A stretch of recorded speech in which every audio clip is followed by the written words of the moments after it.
Amados adalides del Señor, paz a vosotros. Le doy gracias nuevamente a Dios, nuestro Padre Celestial, que nos permite conjuntarnos una vez más para estudiar un hermoso tema a través de su bendita palabra. El trimestre está por concluir, mis amados hermanos, y hemos tenido hermosa, una serie de hermosas lecciones que servirán para adiestrar a nuestros hijos, pero también para que nosotros tomemos muchas cosas importantes en nuestra vida también.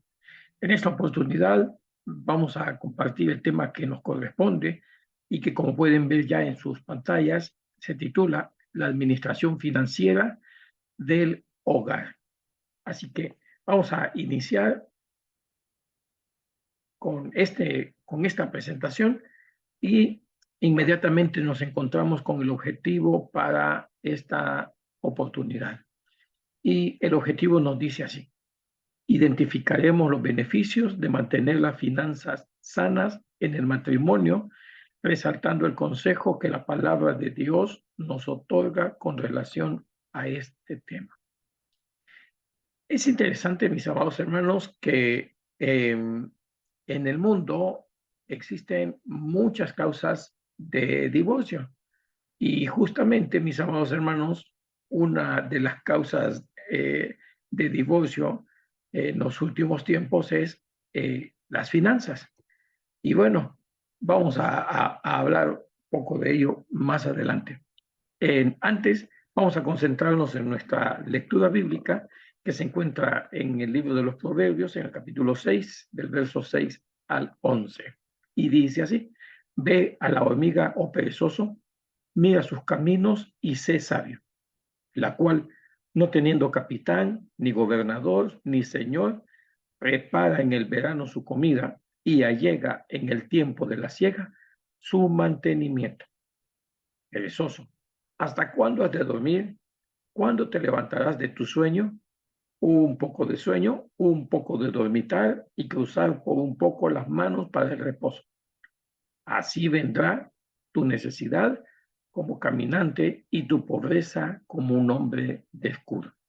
Bueno, ciertamente, mis amados hermanos, este es un consejo muy oportuno de parte del sabio Salomón para todos nosotros y que nos pone, es un llamado de atención, es una alerta para que consideremos nuestra vida.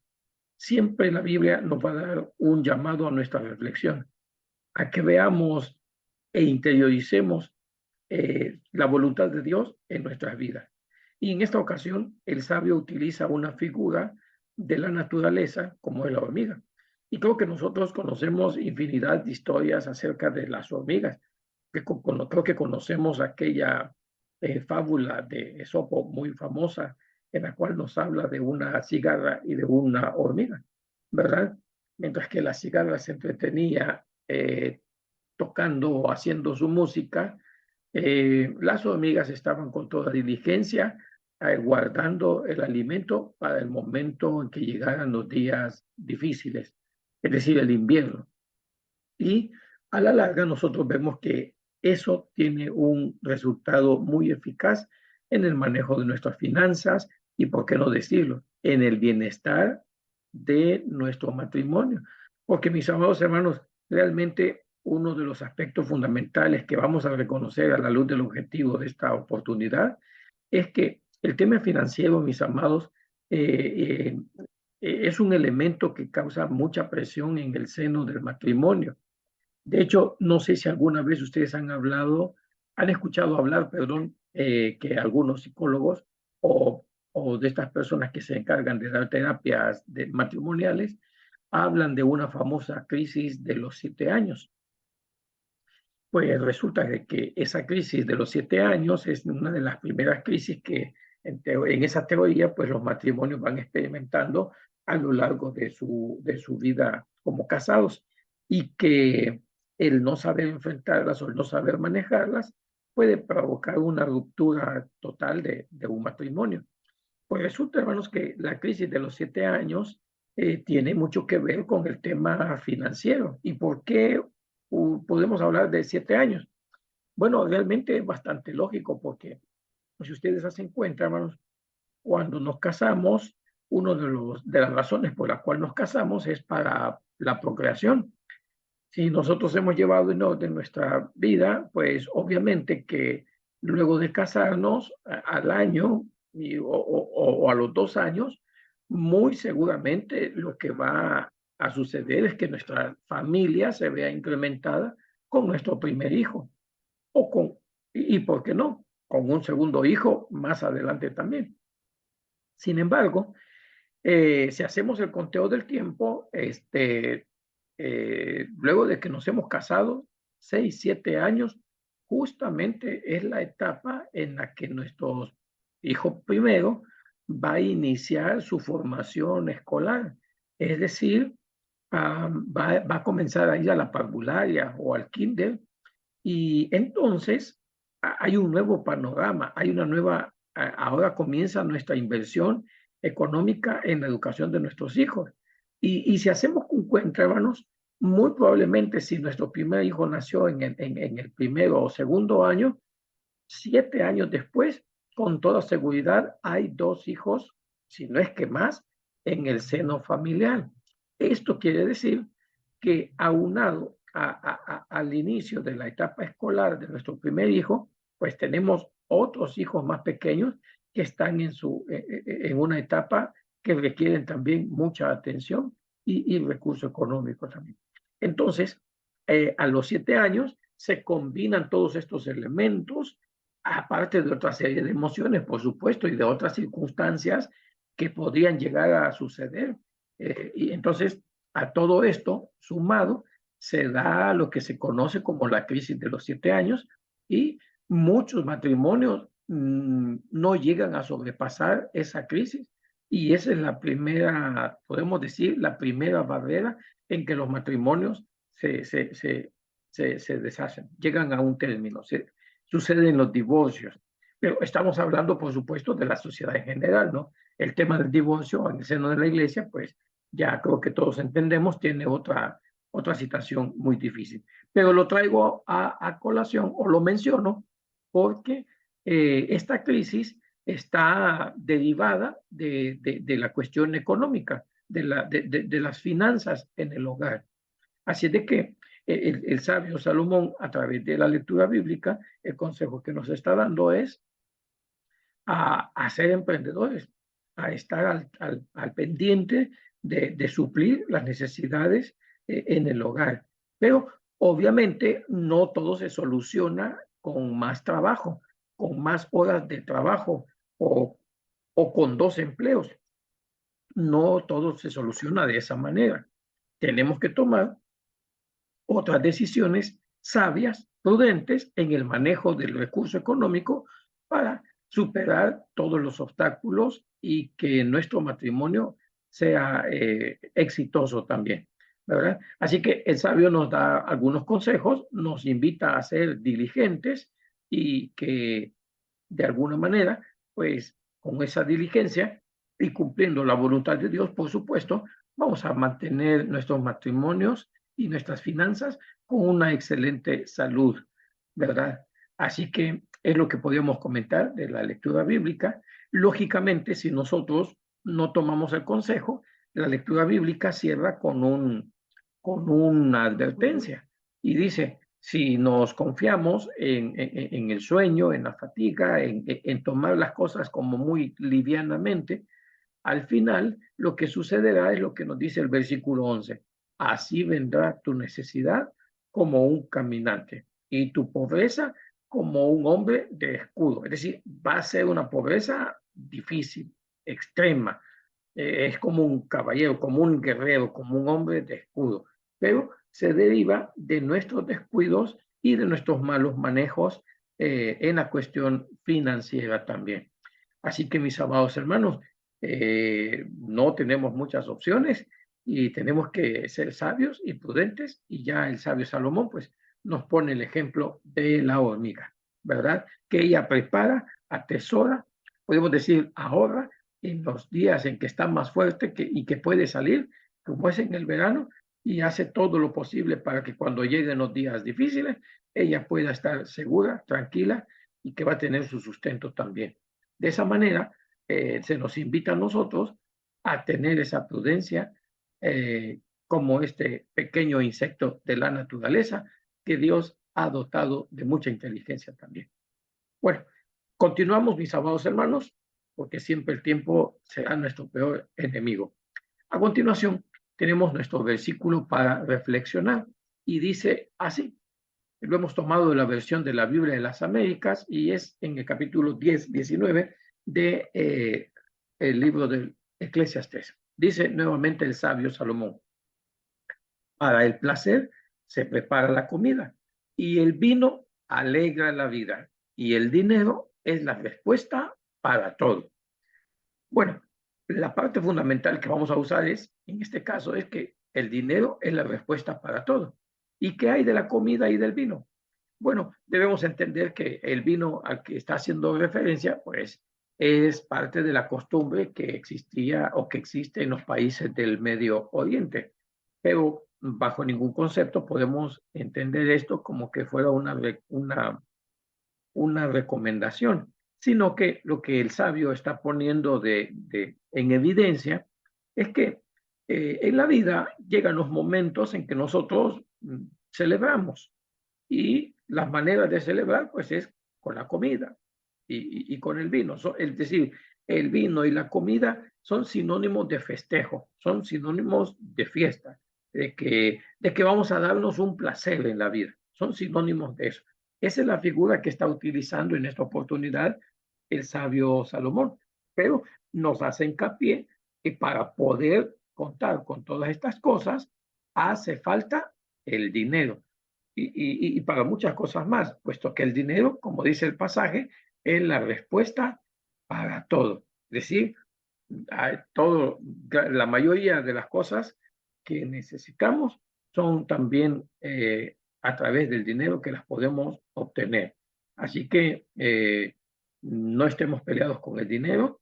Lo que la escritura siempre condena es el amor al dinero, ¿verdad? La avaricia desmedida que nos lleva a enfocarnos a obtener más y más y más y más. Eso es lo que la Biblia o los apóstoles, en este caso el apóstol Pablo, señala en su epístola también, pero que no tiene ningún contraste con lo que nos está diciendo Salomón, sino que más bien complementa la idea. El dinero es la respuesta a todo. Así que nosotros tenemos que buscar los medios genuinos, legales, de acuerdo a la voluntad de Dios, para obtener lo suficiente y dar a nuestras familias las bendiciones que Dios nos quiere proveer, ¿verdad? Así de que, mis amados hermanos, continuamos también. Aquí queda el verso de memoria. En el párrafo número 1 nos dice que en un matrimonio no se debe de ignorar las finanzas. Los cónyuges estables y felices saben que las dificultades financieras ponen presión sobre el matrimonio y para esto es necesario establecer objetivos financieros que se tienen como pareja para que de esta forma se puedan tomar decisiones responsables tanto a corto como a largo plazo. Y el dinero es un tema del que no se habla, con el tiempo provocará conflictos muy fuertes. Así que nuestra responsabilidad es enseñar a nuestros hijos también a saber administrar un hogar. Y es bastante frecuente que en este tema ambos tengamos visión distinta. En los cónyuges nos estamos refiriendo. En la gráfica que les estoy presentando, vemos algunos conceptos también de la palabra de Dios. Dice en el Evangelio según San Lucas 14:28, ¿quién de vosotros quiere construir una torre y no se sienta primero a calcular los gastos a ver si tiene para terminarla? Ese es un consejo de previsión que nuestro Señor Jesucristo nos pone también en su bendita palabra. Ahora bien, el tema del dinero, mis amados hermanos, normalmente es un tema que en la etapa del noviazgo nosotros no solemos discutirlo,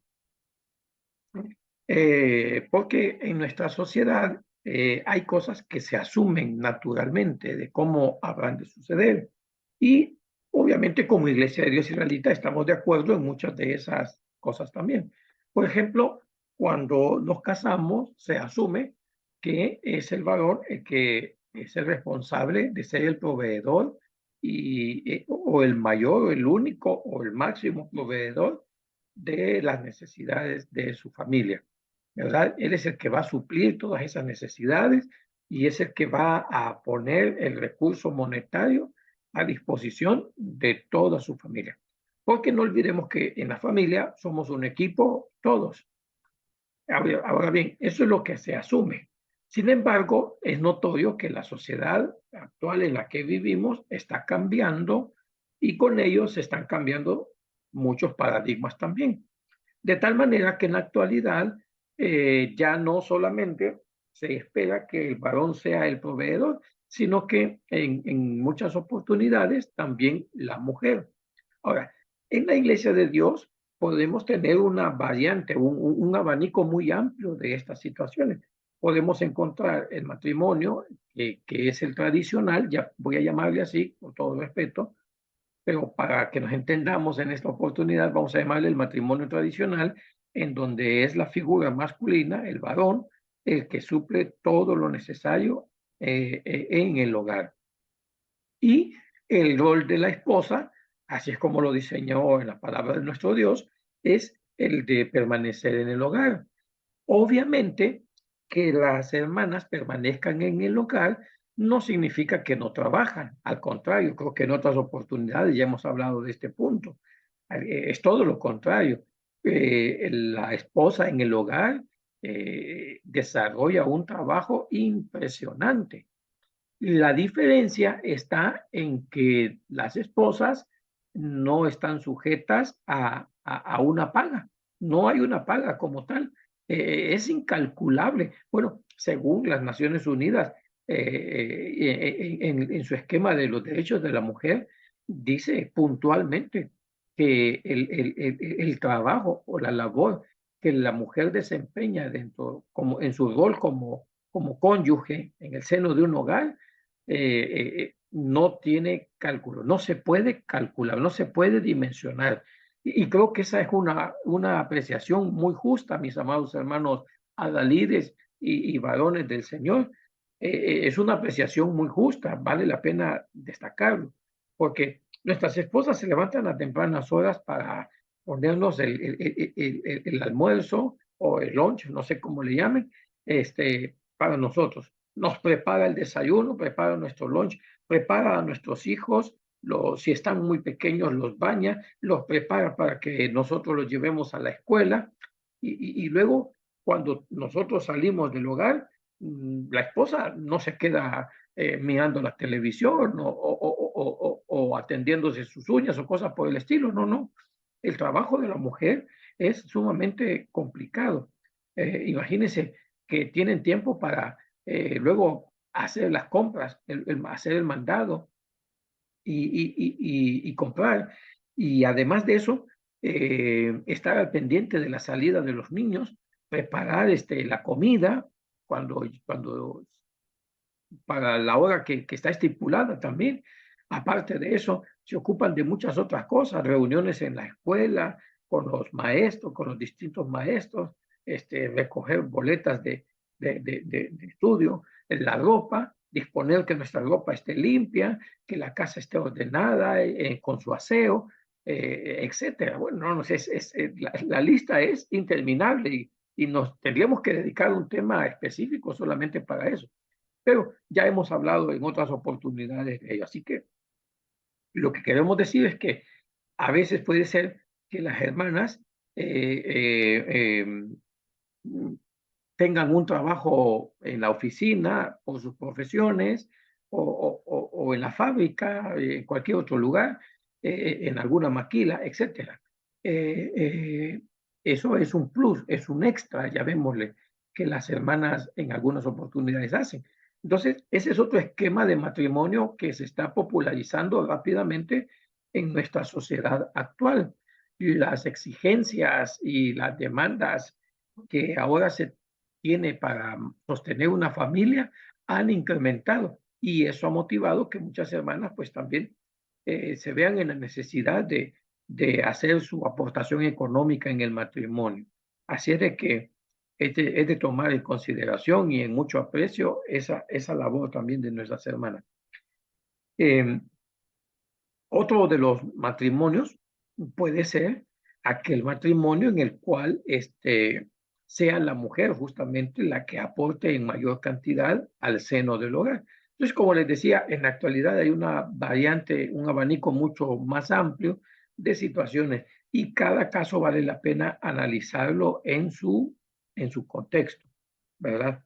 Pero volviendo a nuestro asunto, pues no se puede ignorar el tema de las finanzas. Como les decía, muchas veces en el noviazgo no hacemos por conversar de esto, pero ahora pues contamos, según el acuerdo de los 12, tenemos la responsabilidad, no solo los padres, sino también el ministerio, de dar estas charlas a los futuros matrimonios de nuestra iglesia. Y allí abordamos parte también de este tema financiero. Mis amados, es importante que sí hablemos de este tema desde el noviazgo. Nos vamos a unir, cuál va a ser nuestro proyecto de vida, cómo vamos a hacer nuestros gastos, qué tipo de vida queremos llevar, etcétera, etcétera. Todo esto va a ser fundamental para que tengamos una buena salud en el aspecto financiero de nuestra familia. Voy a ir al párrafo número 2 y dice así. Para conocer el estado de la economía familiar, el principal paso es saber cuáles son los ingresos y los gastos totales de la familia. Lo óptimo, lo ideal sería que nuestros gastos sean menores que lo que nosotros ganamos, o al contrario, más fácil, que lo que nosotros ganamos sea más que lo que gastamos. Ese sería el ideal, es lo que todos estamos buscando que sea así. Sin embargo, también hay situaciones en que no puede ser así. Puede llegar a suceder en que nuestros gastos sean mucho más grandes que nuestros ingresos. Y entonces tendremos que aplicar otros principios de sabiduría para salir adelante con nuestra circunstancia, con nuestra familia, en este caso. Voy a irme al capítulo 7 del Eclesiastés, perdón, que es la lectura que tenemos en este pasaje, y es en el versículo 12, que es un texto bastante conocido y que nos dice que escudo es la ciencia, escudo también es el dinero, pero la sabiduría excede en que da vida a sus poseedores. Es decir, quien tiene una carrera, quien tiene conocimiento en este mundo, quien ha culminado una carrera universitaria o de estudios superiores, pues es como un escudo el que posee. Se le abren puertas, tiene acceso a otras oportunidades mejores. Y también dice el sabio, escudo es el dinero. Quien posee bienes materiales, se le facilitan muchas cosas también. Lógicamente, no es simplemente el hecho de tener una carrera por sí o de tener una cantidad de dinero por sí, sino, como cierra el pasaje, la sabiduría excede en que da vida a sus poseedores. Es decir, tener la experiencia, la madurez para saber manejar estas cosas a nuestro favor, ¿verdad?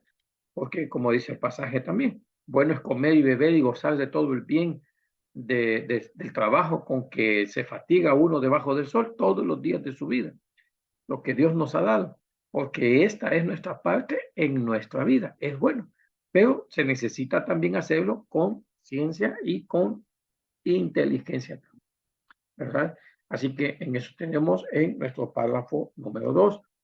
Y en el párrafo número 3 también nos da otro consejo. Dice, lo ideal es que se cubran primero las necesidades colectivas, aquellas que son indispensables para el bienestar de nuestra familia. Bien, como una colaboración, les pongo en esta imagen, les proponemos en esta imagen cómo iniciar haciendo un presupuesto familiar y lo hemos dividido en dos segmentos. Ustedes pueden ver acá, acá donde está la flecha, ustedes pueden ver que en esta columna estamos nosotros poniendo los ingresos y hemos puesto salario número 1 y salario número 2, por si sucede el caso de que el salario que ingresa sea el del esposo y también un salario número 2, que podría ser el de nuestras esposas también, cuando así sea el caso. Eh, para iniciar un presupuesto familiar tenemos que tener claramente cuáles son todos nuestros ingresos. Por eso es que hay un número también ahí, un numeral que nos habla de ayudas familiares. En nuestra sociedad latinoamericana, algunos tienen la bendición de recibir ayudas familiares, ¿no? Lo que se suele llamar lo que se suele llamar ay, perdón, hermanos, perdón, discúlpenme, se me fue la palabra completamente. Remesas, ya, remesas. Algunos hermanos llegan a tener familiares en Estados Unidos y de cuando en cuando, pues ellos podrán hacernos alguna cooperación, darnos un obsequio, etcétera. Eso también es importante contabilizar. Pero es muy sabio también pensar qué hacemos con ese recurso. Somos de los que si un pariente nos manda, qué sé yo, $50 o $100, es un extra que no teníamos este mes, pero ¿qué hacemos con ese extra? Nos vamos al McDonald's, nos vamos a los tacos o a qué, vamos a una barbacoa o qué, ¿qué hacemos con él? ¿Qué hacemos? Eso es muy importante reflexionar también. Pero bueno, ahorita dejémoslo en que recibimos ayuda familiar, podría ser, eh, rentas también, otro tipo de rentas, qué sé yo, de repente tengo un pequeño apartamentito que lo alquilo a terceras personas, yo no vivo en él porque mi familia es más grande, pero lo puedo alquilar, o qué sé yo, otro tipo de ingresos, de repente usted grabó un disco, por ejemplo, podemos decir, grabó un disco con alabanzas, con salmos, y lo vende. Bueno, pues eso van a ser otros ingresos, ¿no? Otras rentas que voy a tener allí, lo cual es muy bueno. Si tenemos pensión, según tenemos alguna pensión, es decir, estamos ya en esa etapa, tenemos una pensión, pero adicionalmente seguimos en actividad laboral, es decir, tenemos un trabajo distinto o tenemos algún negocio, ¿verdad? Entonces, en esa columna vamos a nosotros a mostrar todos nuestros ingresos y por el otro lado vamos a tener nuestros gastos fijos, que podría ser un ejemplo es si estamos comenzando nuestro matrimonio, hemos adquirido una casa con el Fondo Social de Vivienda o como le llaman en México, creo que es el Infonavit. Eh, entonces, allí yo tomo una hipoteca y esa hipoteca va a ser un gasto fijo, es decir, todos los meses me van a estar ya sea descontando o yo tengo que estar depositando una cierta cantidad y esa va a ser fija todos los meses, ¿verdad? Adicionalmente, si tengo préstamos personales o extras financiamientos, tarjetas de crédito, alquileres de vivienda, es decir, si no tengo hipoteca, a lo mejor estoy rentando en algún lugar y pues estos son gastos fijos que están sujetos a una especie de contrato, es decir, que son obligatorios. No puedo evadirlos porque evadirlos significa la suspensión de estos beneficios, ¿verdad? Es decir, si no pago la hipoteca mes a mes, en algún momento me van a quitar la casa. Si no pago mis préstamos personales, en algún momento las cuentas se van a disparar y pues también no tendré esos beneficios que tenía. Eh, o voy a estropear, mejor dicho, mi crédito personal y eso eventualmente me va a ir acercando a situaciones muy complejas en tema de economía. El manejo de las tarjetas de crédito y los préstamos personales, hermano, debe de ser una decisión tomada de conjunto en la familia y debe de dársele un uso muy, pero muy adecuado y sumamente atinado. Debemos de estar seguros que lo voy a usar para una necesidad o para una inversión, pero nunca, nunca debo de usar ni un préstamo personal, ni tarjeta de crédito, nunca, nunca debo de usarlo vamos a llamarle así, para antojos o caprichos, ¿verdad? Eso de que a veces la publicidad nos dice, vete a Acapulco hoy y paga después, hermano, sumamente cuidado con esas promociones, le llamaría, que en realidad en temas financieros esas son trampas trampas de endeudamiento, ¿no? Trampas que nos va a costar muchísimo salir de esas deudas también, ¿verdad? Eso creo que está asociado con un concepto que a veces se usa, una expresión, mejor dicho, que a veces se usa en México, ¿no? Y que se suele decir, bueno, yo lo he escuchado muchas veces cuando lo visitamos, he escuchado que dicen esta expresión, lo bailado ya no nos lo quitan.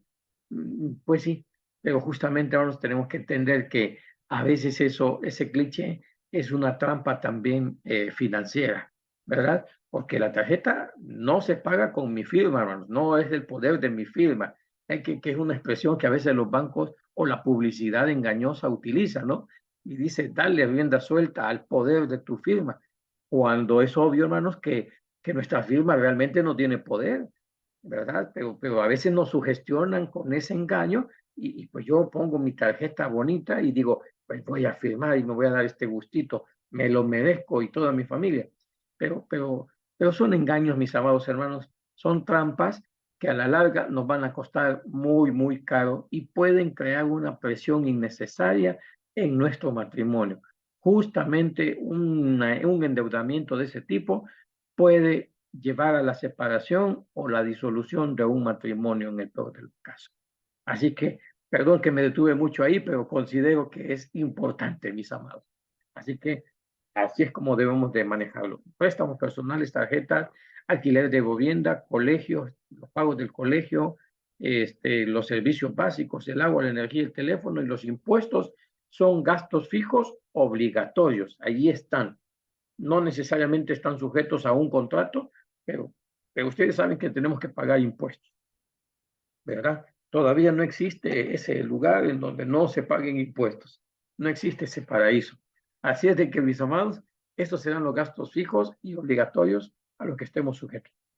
Luego viene lo que serían gastos corrientes, que son también de alguna manera obligatorios, pero que no están sujetos a un contrato, ¿no? ¿Y cuál es la ventaja o la diferencia?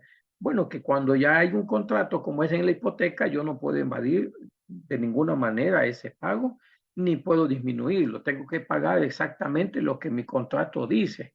Si, volviendo al ejemplo de las tarjetas de crédito, hay un monto mínimo y hay un monto total o las cuotas que yo he tomado.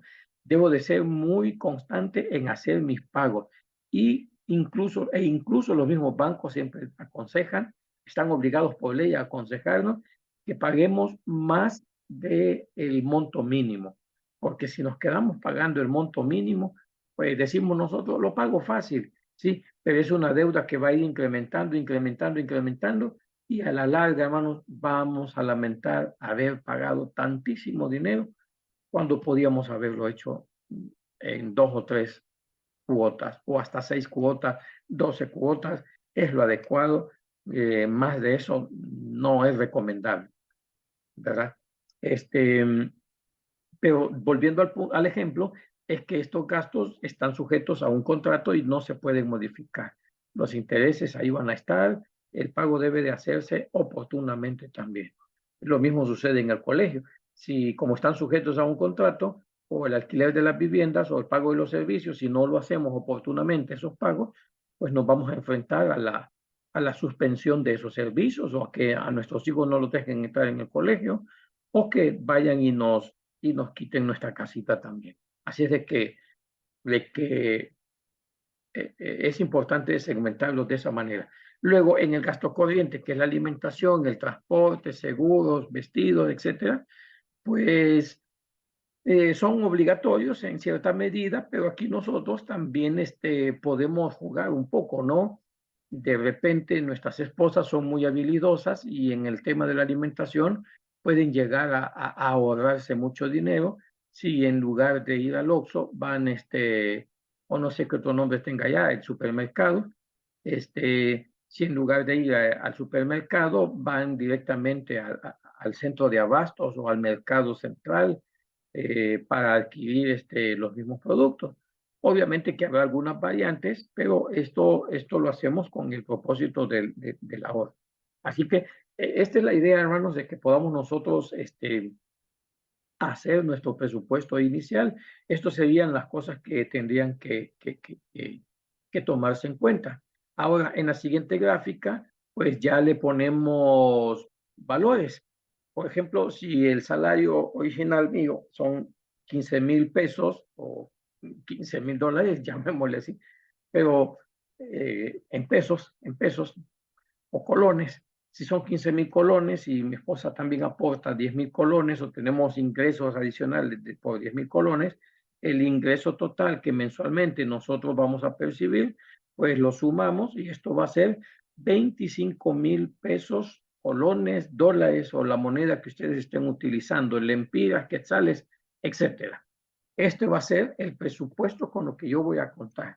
Y a un costado, pues ahora ya tengo los gastos que yo tengo que erogar constantemente, ¿verdad? Hay gastos ocasionales y hay gastos de emergencia, como le llamamos.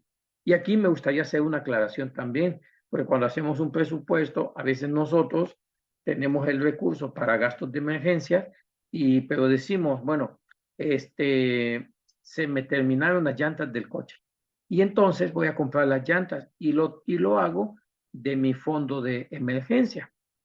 Pero realmente, hermano, las llantas no deben de ir en el fondo de emergencia porque es un gasto fijo también que eventualmente va a suceder. Yo tengo que ponerlo entre mis gastos que eventualmente van a suceder o lo pongo en mis gastos ocasionales, porque va a ser con cada cierto tiempo el mantenimiento del coche y todos los, ¿cómo les podemos llamar? Los consumibles del vehículo, como son las llantas, esas eventualmente se van a gastar y hay que cambiarlas. Entonces, eso no lo podemos poner nosotros en el gasto de emergencias, porque no es una emergencia, sino que es un gasto que de aquí a cierto tiempo, a 2 años, tendré obligatoriamente que cambiarla. Así que tenemos que ponerlo en los gastos posiblemente ocasionales o corrientes también, ¿verdad? Entonces, finalmente, de una manera sencilla y práctica, hacemos nuestra deducción de 25,000. El gasto total que yo tengo mensualmente son de 22,100 pesos, quetzales o lempiras o dólares, y esto se lo resto a la cantidad de ingresos totales. Al final, en este caso, tengo una ventaja de 2,900 pesos, quetzales o lempiras, que me quedan. ¿Qué puedo hacer con esto? Bueno, lo lógico es ahorrarlo, ¿no? Lo lógico es ahorrarlo. Pero en el tema del ahorro, hermano, también es importante aclarar que yo debo de tener un propósito a la hora de ahorrar y debe de ser siempre de conjunto, como familia. ¿Para qué lo ahorro? O si este superávit que tengo o este beneficio eh, eh, que tengo mensualmente, estamos redondeando casi 3,000 pesos. Si esto va a ser mes a mes, si así, sería lo ideal que así lo mantuviéramos. Pero ven, aquí donde viene el secreto también, porque estos 2,000 pesos yo puedo destinarlo todo o una parte a mi fondo de retiro, a mi fondo de pensiones. Eso podría ser una muy buena idea.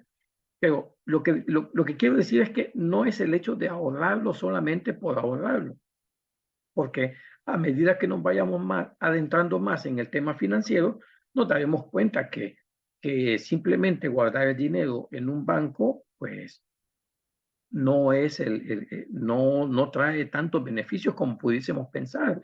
Yo tengo que buscar otras estrategias para hacer crecer ese recurso también. Si yo tengo un ingreso o un adicional de 2,900 pesos mensualmente, pues yo digo, bueno, lo ahorro durante 6 meses y durante 6 meses, si lo redondeamos a 3,000, estamos hablando de 3 por 6, 18, entonces voy a tener 18,000 pesos o quetzales. Poco menos, ¿no? Poco menos porque lo hemos redondeado. Pero el punto es, ya lo ahorré, pero ahora debo de preguntarme, ¿para qué lo estamos ahorrando? ¿Para qué lo estamos ahorrando? ¿Lo estoy ahorrando para hacer una inversión mayor que me reditúe más también? Eso sería una excelente decisión, mis amados hermanos. Si alguno de los miembros de la familia cuenta con un, qué sé yo, un oficio, un arte y quiere poner su taller o un negocio, pues exactamente para eso me puede servir mi ahorro, hermano. Y es una excelente decisión, porque si yo simplemente lo deposito en el banco, pues realmente, hermano, el dinero en el banco con el tiempo pierde su poder adquisitivo. Pero como esto no es una charla exactamente de finanzas, ni tampoco yo soy el más indicado para hablarles de esto, de este asunto, quiero decirles de que nos vamos a quedar en esta parte. Cuando yo ahorro, debo de tener claro para qué ahorro. Y esto debe de ser consensuado también como familia, porque así es como va a llegar la bendición de nuestro Dios a nuestros hogares también, ¿verdad? El texto de Cantares, hermanos, se me filtró. Perdonen ustedes, se me pasó. Así de que no le pongamos ahí. Vamos a ir a la parte del recurso para profundizar, pero retomando el último párrafo también, hermanos, que estábamos considerando, y esto es importante subrayarlo, que el comentario nos dice, algo que se debe de evitar en relación con el dinero es utilizarlo como elemento de poder y de control.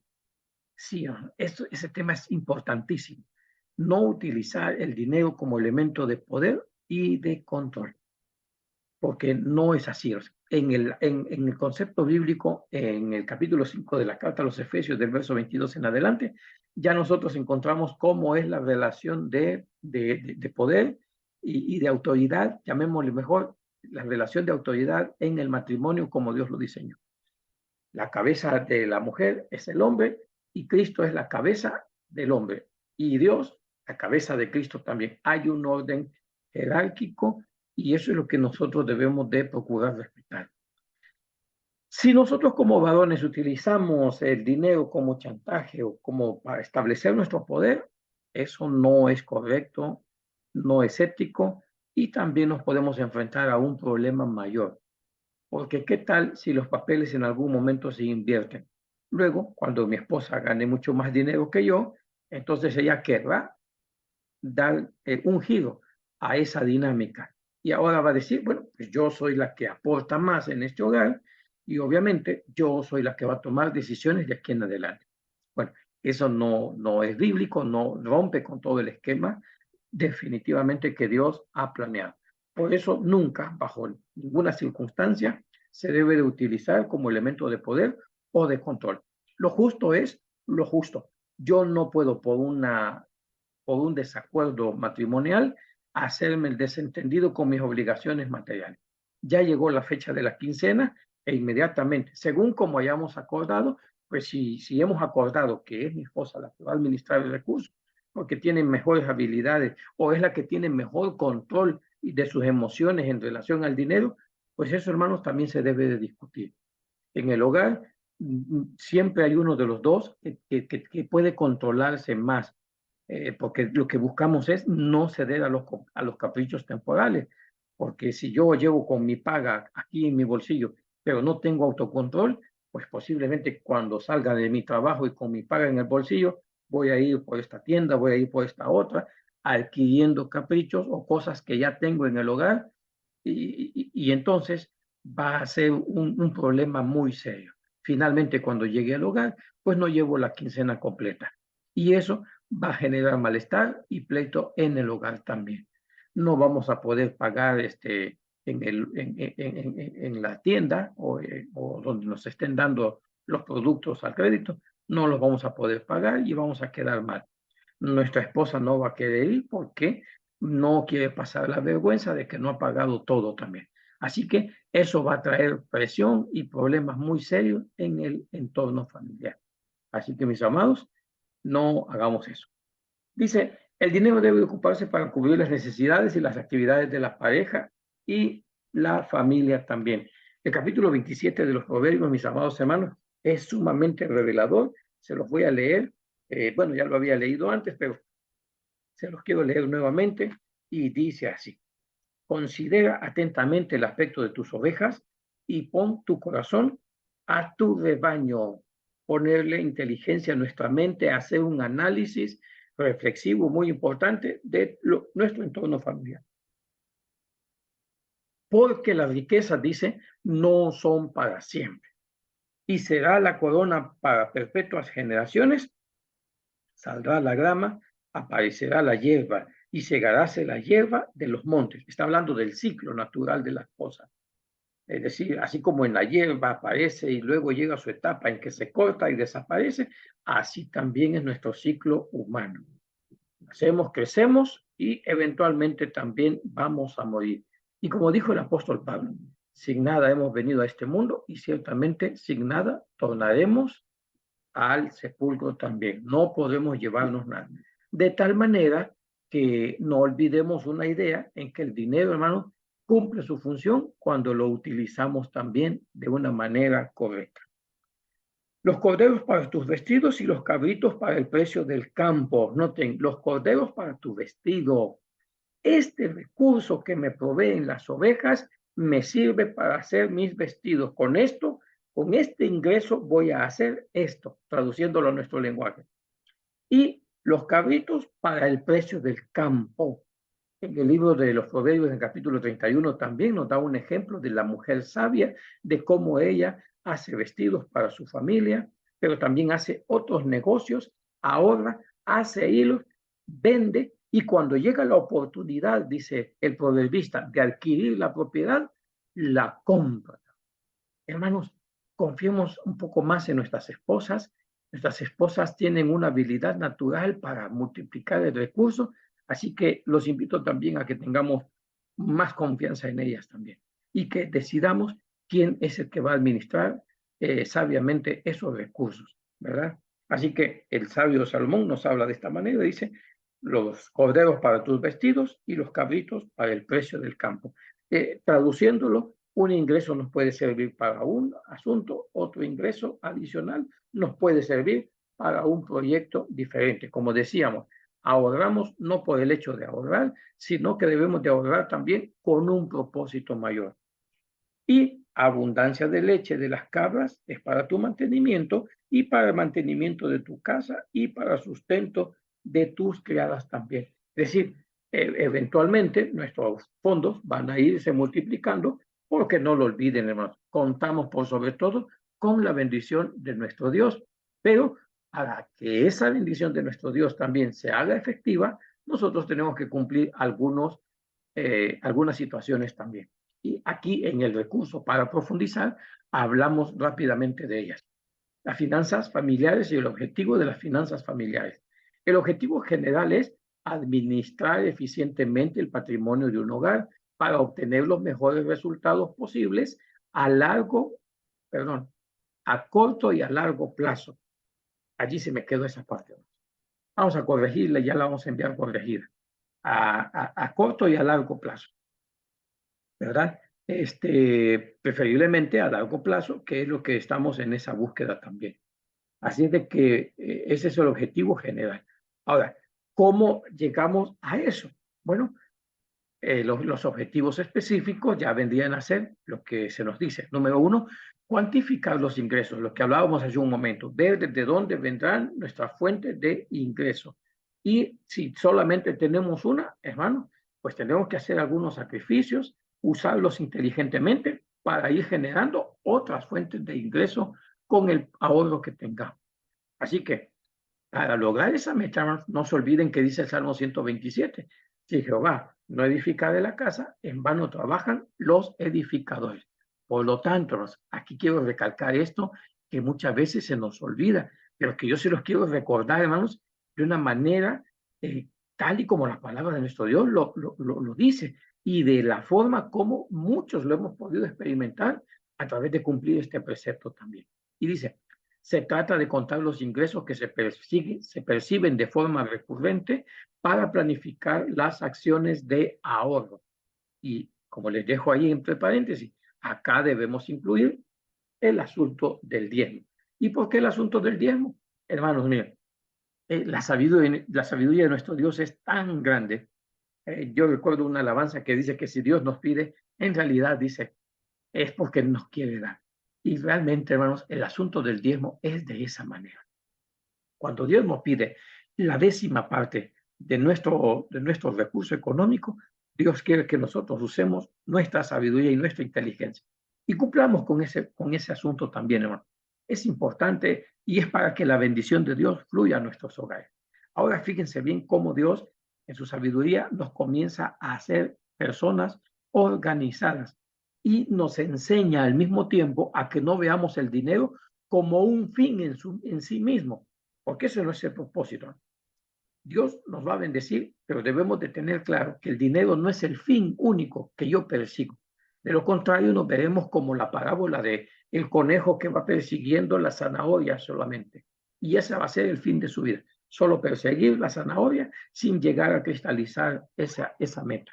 Entonces, en la iglesia de Dios, nosotros debemos ver que cuando ya Dios nos pide que no contemos el 100 de nuestros ingresos, sino que hagamos cuenta solo del 90%. Desde ahí ya Dios nos metió en el plano de la organización. Como yo ya sé que no cuento con los 10,000 pesos mensuales, o tal vez con menos, pero como yo sé que ya no tengo 10,000 pesos mensuales o 2,000 pesos mensuales, sino que solamente cuento no con 2,000, sino con 1,800 mensuales. Así que yo sé que todo lo que tengo que cubrir será con este dinero. Así que yo me organizo y voy obligatoriamente haciendo y priorizando mis gastos también. Ya desde ahí, hermanos, Dios ya nos dio una gran lección. Aprender a ser organizados con nuestras finanzas. Pero no llega hasta ahí, sino que Dios nos dice que Él nos abrirá las ventanas de los cielos. Con una mente clara, ahora yo, bien organizado, sabré priorizar mis gastos y aprenderé a darme cuenta que siempre, como dicen los expertos, siempre es posible vivir con menos recursos de lo que percibimos cada uno, ¿verdad? Así que es un ejercicio y vale la pena que lo incluyamos también. Número 2, evaluar otras fuentes de ingresos. Como decíamos, otro tipo de, qué sé yo, si escribí un libro, si vendí, o bueno, no nos vayamos tan intelectuales, pero ¿qué tal si poseo mi árbol de aguacates en el patio de mi casa? ¿Y qué tal si los llevo al mercado también y los vendo? Pues será un ingreso extra. ¿O qué tal si al final del día, pues yo preparo también jícamas para vender? Y no nos debe dar vergüenza, hermanos. Estamos buscando de traer beneficios a nuestra familia. Y el sabio Salomón también decía en el libro del Eclesiastés que sobre esto pongas tu mano y sobre esto otro también. Dice, bueno, se los voy a leer, hermanos, para que no erremos en lo que dice la palabra de nuestro Dios.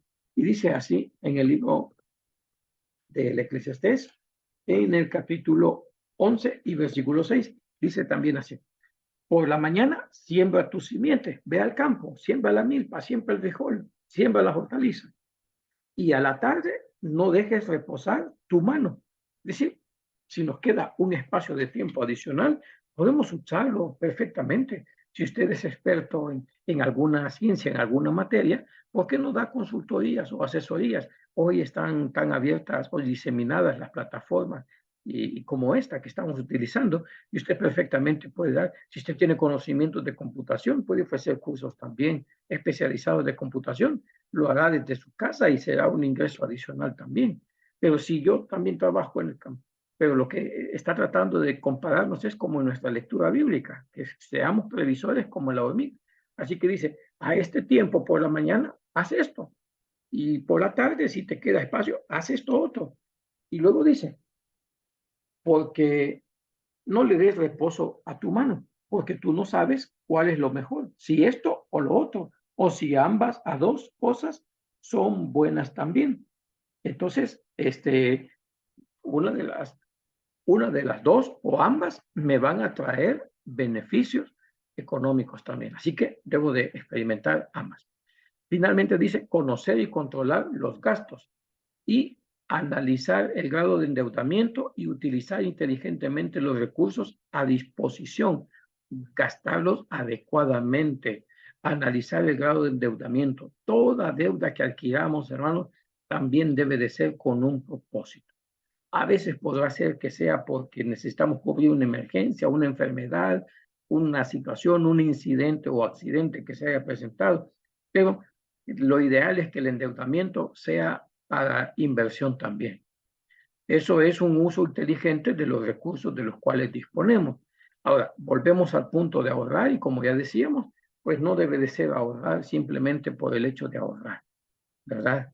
No tiene un propósito mayor, no tiene un beneficio mayor simplemente guardar el dinero, no. Así es de que finalmente dice crear un fondo de emergencias para que no nos tomen desprevenidos o para que no tenga que recurrir a un crédito que va a ser exorbitante también. Hay cosas, hermanos, que siempre se pueden planear.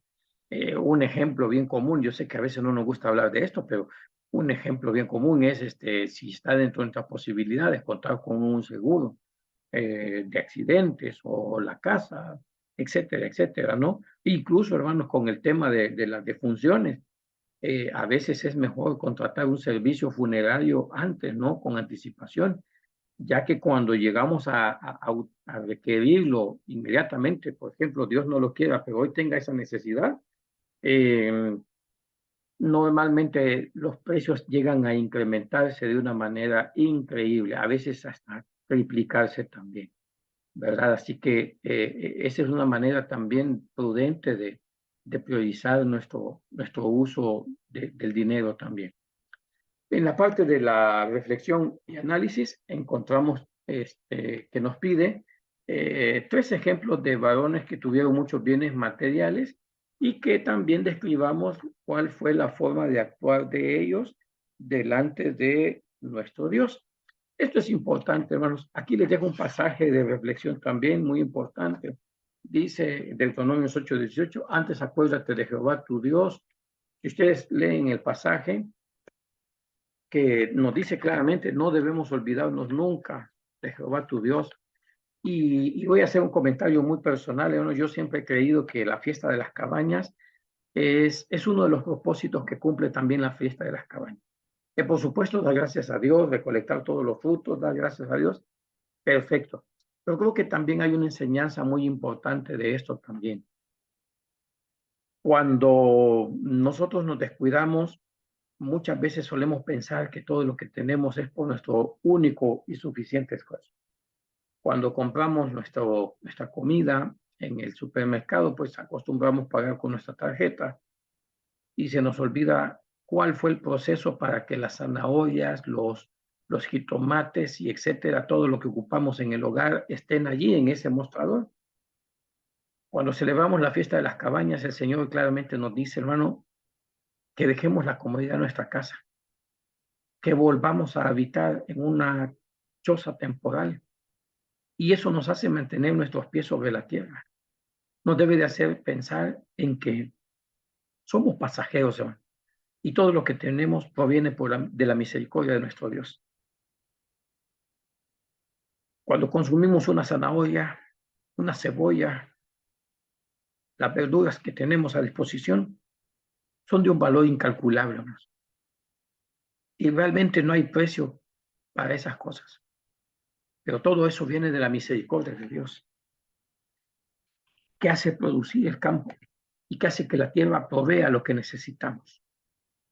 De esa manera también no debemos olvidar que el que nos da la salud y el vigor, la sabiduría para hacer el dinero o la riqueza es nuestro Dios. Y cuando celebramos la fiesta de las cabañas, es un llamado de atención, es un recordatorio para que mantengamos los pies sobre nuestra tierra. Dejamos nuestras casas cómodas para habitar en una choza temporal, para que no se nos olvide que esa choza temporal es la provisión de Dios y que sin su bendición no podríamos tener nunca nada. Así que creo que esa es una de las grandes lecciones que la fiesta del Señor nos da también. Y creo, mis amados, que también es el momento oportuno para valorar cada uno de esos elementos que la tierra produce. Así que cada vez que celebremos la fiesta de las cabañas, es un resguardo también, yo lo veo así, personalmente es mi criterio personal, eh, es una oportunidad para mantenernos humildes y sencillos delante de nuestro Dios y poder bendecir a otros que están en situaciones más difíciles y dar gracias a Dios porque hasta el día de hoy ha sido con nosotros también. Por eso es que Dios le dice al cabo del año, cuando hayas recogido todos los frutos de tu vida y de tu tierra, vendrás aquí. Ser agradecidos, hermanos, es una parte fundamental para el éxito financiero de nuestro hogar. Así que mencionar algunos personajes, son muchos, y que nos llevaría tiempo también reflexionar. Sé que el primero que se les viene a la mente podría ser Abraham, y sí, había que pensar en Abraham, pero fue un hombre muy próspero, y cómo fue su actuar, siempre delante de Dios. Salomón, otro hombre sumamente próspero, y cómo le sucedió también. Tenemos un ejemplo con Job, un hombre próspero también, y siempre reconoció que Dios era el que daba todas las cosas. Sin embargo, también tenemos a un Acab, que fue rey, y que la avaricia contaminó su corazón, y con ayuda y consejos de su mujer, llegó a tomar pésimas decisiones. La avaricia lo destruyó, su capricho por tener el campo de Nabot lo llevó a cometer un crimen terrible, de tal manera que lo distanció de Dios y finalmente su fin no fue agradable, ni el de su mujer. Los profetas pronunciaron maldiciones sobre su casa, sobre su descendencia, y la muerte de este varón, de este rey, fue terrible también, al punto que él pues ya no confiaba o no creía en Dios, pero confiaba más en los falsos profetas, pero Dios puso fin a sus días también. Y su mujer, que sabe, pues también ya sabemos nosotros cómo terminó. Así que solo les dejo ahí algunos ejemplos, hermanos. Ustedes podrán encontrar muchos más porque son muchos los personajes. Tenemos el ejemplo de Mateo, que era un hombre próspero también. Tenemos en el Nuevo Testamento el joven rico en el capítulo 19 de, de, de San Mateo. Tenemos en el Nuevo Testamento, a ver quién más. Bueno, podemos hablar del apóstol Pablo también, que era de familia pudiente, de familia rica, y cómo fue. Él dijo, todo esto lo he reputado como una pérdida. Dejó todo completamente por seguir a Cristo también.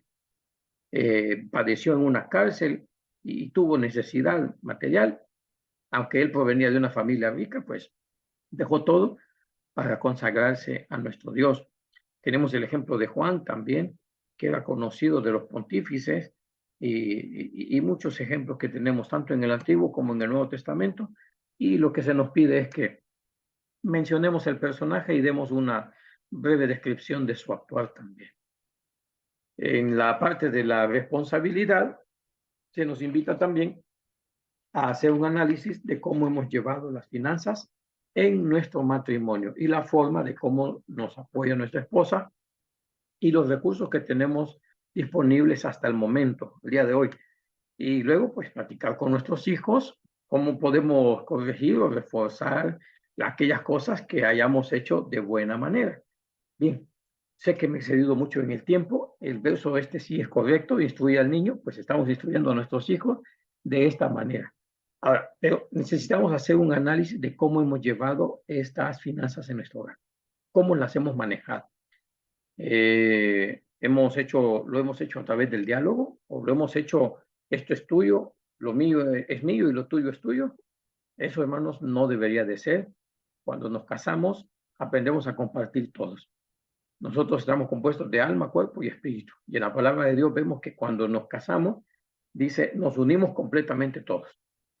En la segunda carta de los Corintios, en el capítulo 6, verso 14, nos habla, dice, no os juntéis en yugo desigual.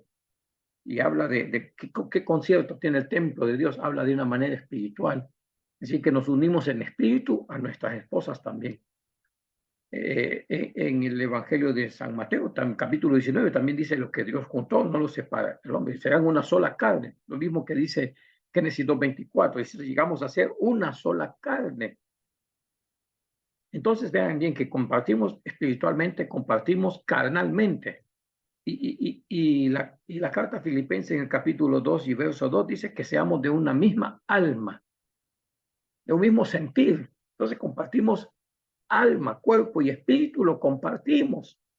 Entonces yo opino, hermanos, que si en el matrimonio compartimos alma, cuerpo y espíritu, todo nuestro ser, ¿por qué a veces se nos hace tan difícil compartir la cuestión económica, financiera? Porque a veces nos casamos y decimos, bueno, no, pues yo me caso por bienes separados. ¿Eh? Lo tuyo es tuyo y lo mío es mío. Así, cuando nos divorciemos no hay problema.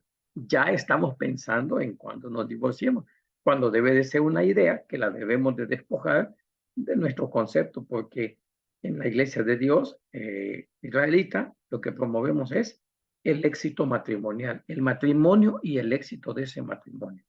Familias felices que sirvan al Creador cumpliendo sus santos mandamientos, ¿verdad? Así es de que, mis amados hermanos, analicemos cómo hemos llevado nuestras finanzas, las hemos manejado de manera responsable, hemos contado con el apoyo de nuestra esposa. Soy de los que tomo mi dinero y se lo digo a mi esposa, mira, tú administralo, tú sabes lo que vas a hacer, aquí está, entiéndete tú. Pues todo eso, mis amados hermanos, es lo que cabe en esta parte de la responsabilidad. Si hay cosas que debemos enmendar, hagámoslo sin temor, hermanos, que Dios nos va a bendecir también. Será con nosotros siempre. Gracias una vez más, mis amados hermanos. Creo que sí me excedí un poco con el tiempo. Les pido su comprensión y confío en que el Señor les dará siempre de su Santo Espíritu para mejorar esta exposición y esta presentación también. El Espíritu de nuestro Dios es con ustedes siempre. No lo duden, mis amados hermanos, porque ustedes somos todos en conjunto los que guardamos sus santos mandamientos también. Así que gracias una vez más por su tiempo, que el Señor les bendiga y abrazos a la distancia también. Paz a vosotros.